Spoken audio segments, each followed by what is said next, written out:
Тема на ден во централниот дневник е токму врсничкото насилство, како да се препозна и да се спречи. Гостин во дневникот е Драги Змијанас, председател на првата детска амбасада во светот Милјаши. Добро вечер. Добро вечер, добро ве. Најдов се надевам дека ќе биде темата на денот интересна за гледачите, за да нешто повеќе се мобилизираме во превенција. Неколку екстремни случаи на врсничко насилство ја бренуваат јавноста во последниот период. Зошто булингот се повеќе зема замав, колку социјалните мрежи го поттикнуваат насилството меѓу децата? Булингот од меѓуврсничкото насилство секогаш постоел, само што сега формите се продлабочуваат, би рекол ефектот од травмите се зголемуваат и облиците на користење на содржини што децата ги восприемаат, исто така се зголемуваат. Значи, насилство и агресија можете да забележите секаде. И во домот, со многу случаи на семејно насилство, и во училиштето, во училишниот двор, и надвор од училиштето, и во медиумите, со зголемено присуство на дигиталниот простор, каде што децата восприемаат секакви содржини, претежно насилни, ги нормализираат, ги применуваат, и нема кој тоа да го не само превенира, туку и санкционира. И од таа гледна точка бара ова меѓуврсничко насилство здружени сили, каде што крикот на децата од преголема осаменост, отуѓеност, препуштено сами на себе и родителско отсуство, би рекол, и отсуство на стручните служби, воспитувачи, наставници, да го привлечат вниманието, не треба да ги гледаме само како насилници, туку и како некој кој бара внимание да му се посвети, да се работи со него за време на присуство во училиштето, со многу воншколски активности, воннаставни активности, со спортски активности, со се што значи дека ќе му го преокупира времето, а не да биде заложник и интернет зависник. Колку во училиштата се реагира навреме кога ќе се случи вакво нешто или најчесто се прикриваат тие случаи за да не се наруши, например, угледот на училиштето? Ние ги охрабруваме децата да не молчат за насилството и тука е дежурниот Ало Бушавко СОС телефон за деца и млади. А тука сме и ние, како би рекол, нивниот глас и не дозволуваме да било какво насилство и било какви форми се зацкриваат. Не само заради наводно угледот на училиштето, туку заради тоа што еднаш насилник кој не се работи со него, а жртвата нема кој да ја помогне и да ја заштити, се продлабочува и во однос на повлекувањето на детето во себе, несигурност во системот, несигурност во опкружувањето, во родителите, во другарчињата, а насилникот зема замав и треба да му се спротивстават ученици, треба да бидат храбри, силни, одважни и да го препознаат насилството во било каква форма, дали е тоа вербално, психичко, физичко, сајбер, едноставно на детето во такви ситуации му треба група за поддршка ако веќе не стигнат поддршките од стручните служби во училиштата или пак од родителите. Кога станува збор за родителите, дали денес тие премногу доцна забележуваат дека нивното дете е или жртва или насилник?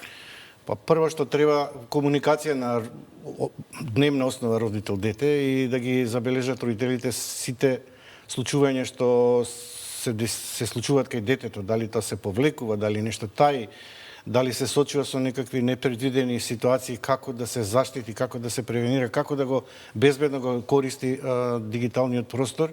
Значи, не треба да бидат родителите посесивни по секоја цена или да го практикуваат така наречената родителска контрола, туку да градат доверба кон детето, а и при тоа да бидат толку комуникацијски вешти, да знаат како да им ги ограничат во зависност од нивната возраст и време, присуството на интернет, да обезбедат заштитни механизми за да детето не се вплетка во така наречен груминг или фишинг, каде што можеби некој другата страна од љубопитството на детето, ако нема доволно внимание од неблиските, би рекол, се дружи со непознат кој може да го злоупотреби и искористи за други цели.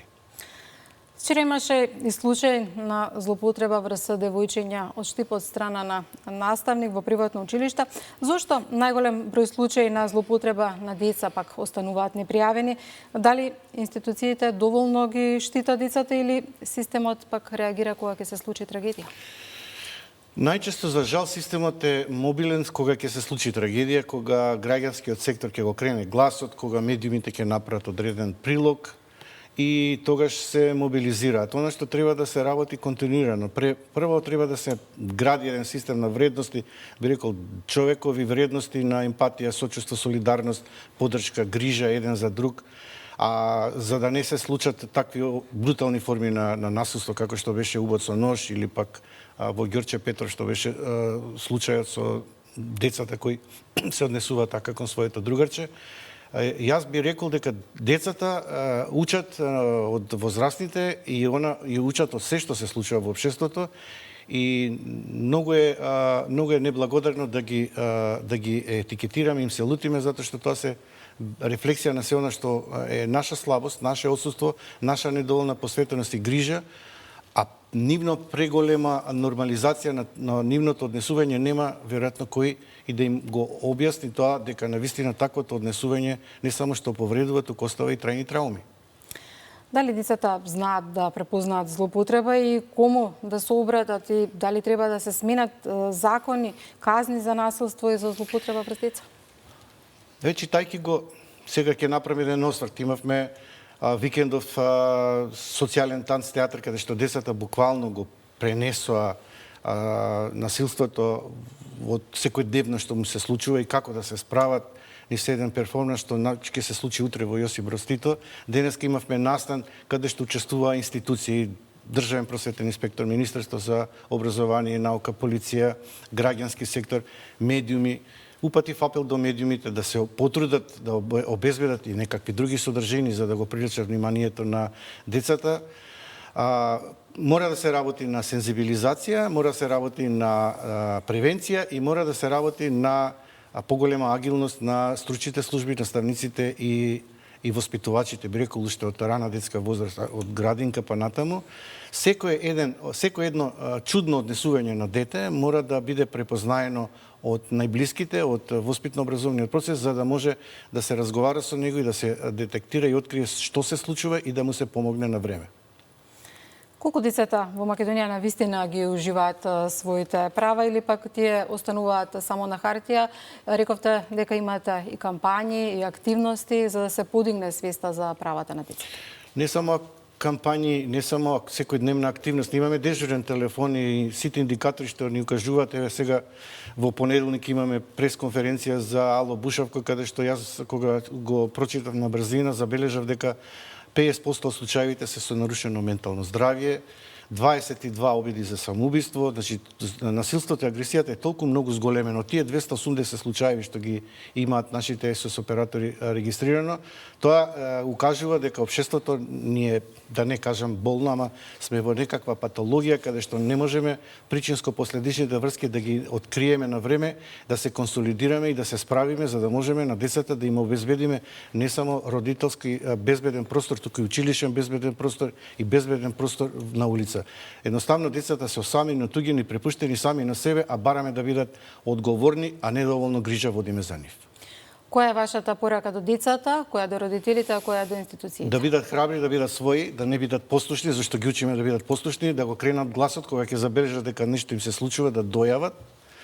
Ќе најдат. Ако не другарче, јас препорачувам другарче, затоа што навистина другарчињата се прва, би рекол, линија на поддршка.